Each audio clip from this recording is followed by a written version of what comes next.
Skin is the new fashion accessory. Good skin is in.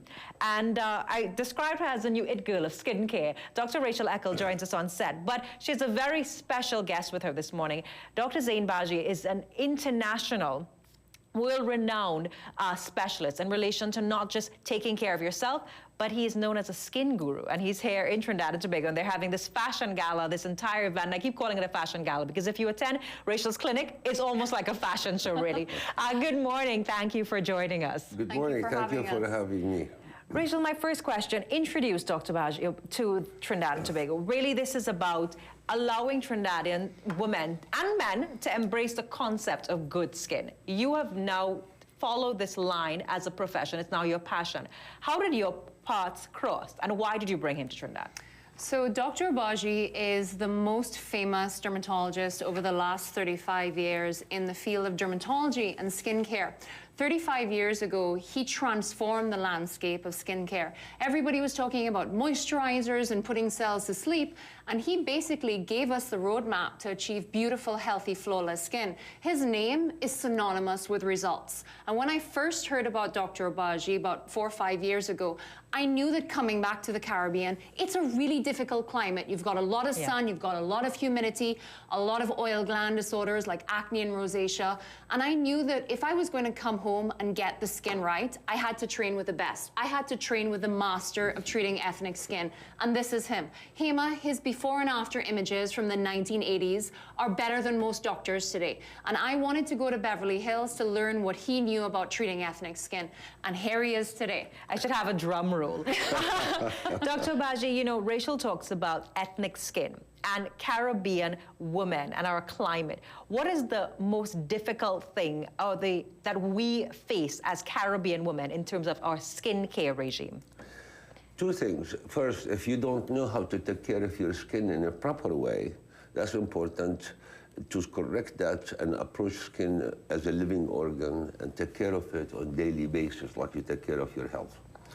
And the second thing is that you cannot just buy any product and put it on your face because you say, I have ethnic skin. Caribbean, I think, people will have more tendency to have stronger inflammation. Let's say if you have an acne and compare a Caribbean patient with, let's say, Irish patients. The inflammation in Caribbean skin is much stronger. So the disease will be much more destructive.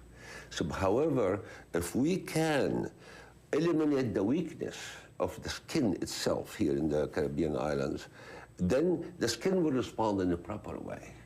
So all what you have to do is take that skin from a weak state and make it active and strong, like strong body. The idea of aging and aging gracefully, Caribbean women, especially ethnic women, and if you are of Indian ancestry like myself, age is not a friend of yours. How do you combat that? Is there a concept as aging gracefully? Absolutely. Skin is supposed not to age. I wish that were true. It is true. Skin is not supposed to age. Aging is actually due to abnormal function of cells in your skin. The difference between your skin now and the skin in, let's say, baby skin, is that in the baby skin, all the cells are working as supposed to be. By age 10, the changes start to take place. Now, these changes can be profound, aggravated by sun exposure, humidity, pollution, how to take care of your skin, what type of skin you have, how dark it is, how thick it is, how oily it is.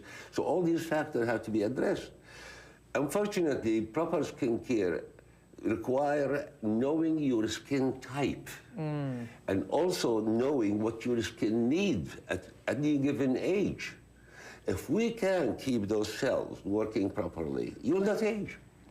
Rachael, you know, listening to Dr. Obagi, I look at it and you talk about it is possible to age gracefully, but a lot of women will tell you, one, they think that it's an intensive treatment, they don't have the money, or that it's cosmetic surgery, that they need to go the route of going under a knife. Is it possible to just use lotions and ointments and get results? Absolutely. So if just, you know, extrapolating on what he said before, we are all born with beautiful, healthy skin. We are born with gorgeous skin, like a child's skin, where all cells are awake and huffing and puffing properly, and therefore you get this beautiful, flawless state. But as we age, cells go to sleep. And when cells go to sleep and then you throw in the external environment with regards to sun and humidity and pollution, you get diseased skin. And so the trick to rejuvenating skin or to keeping skin looking young forever is just to keep cells awake. And we can do that with the right use of topical agents, not something, for example, like moisturizers that our mother tells us to put on our skin. Dr. Obagi was the father in the 1980s of championing against moisturizers. I have to understand, because the one thing I don't ever leave the house without is moisturizing. I see moisturizing as the most important aspect of my beauty regime. And you're telling me that's not so. Not true. See, you enjoy the feeling of it. It feels smooth. It does, it does. It smells nice and feels smooth. But that's where the science. The natural route to deliver water to the cells is from internal side to the surface skin layers. You cannot reverse what God made. So what you're doing is, by applying moisturizers, you're telling your skin indirectly, don't deliver to me the nutrient, don't deliver to me the vitamins and the minerals that my skin needs. I don't need more water. I have enough on the surface. So the first negative response from the body, the moment you put moisturizer on your face, the natural delivery stops. And after 2-3 weeks, you will have an addiction to moisturizers. You know, I find that. I find if I don't have moisturizer, my skin is extremely dry. That now makes so much sense. There was a clinical study that was done. Bear in mind, he led this thought process in the 1980s, and there was a recent clinical study that was done on patients' arms. They asked patients to put on a cosmetic moisturizer on one arm and nothing on the other. And they took a biopsy of the skin before treatment and 30 days after. 30 days later, it showed that the skin that was treated with moisturizers had dullness, had roughness, had dryness, sensitivity, irritation. So it changes cells. Think of a child. A child doesn't use moisturizer because their cells are healthy and the moisture comes from within. If we use topical agents to improve hydration of the skin, we don't want it on the surface.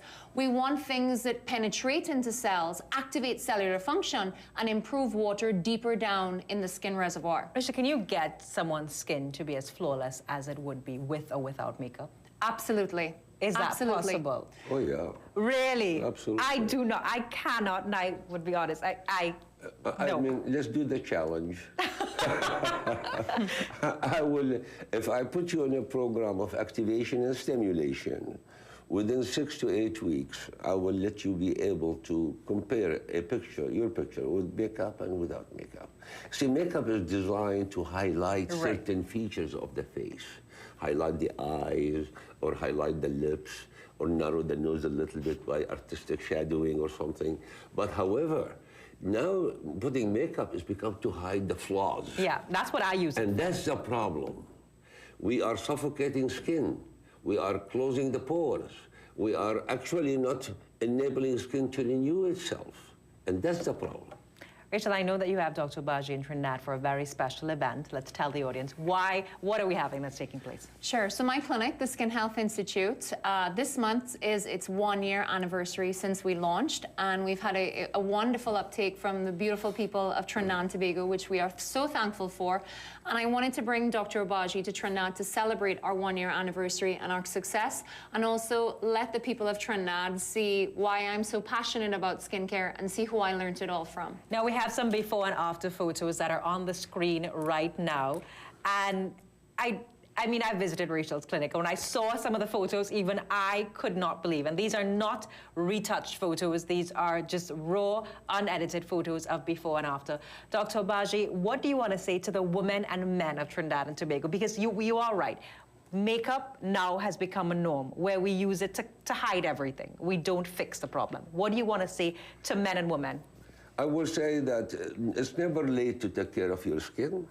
The cells don't die, they are there. Our cells in your skin are waiting to wake up and put them back to work. The only thing they can do is produce collagen, elastin, restore hydration, vitality, glow. That can be done in a scientific way. And the way you mentioned before that about expense or expensive, I really think that if you buy the right thing, and straight you get good results. It's much cheaper than to go and buy different products and try them, because they all go around the same philosophy. Skin is a wall, let's paint it on the surface. That's wrong. Skin is a living organ, the biggest organ. Bring life to it, and we can do it, and that's very cheap compared to other people.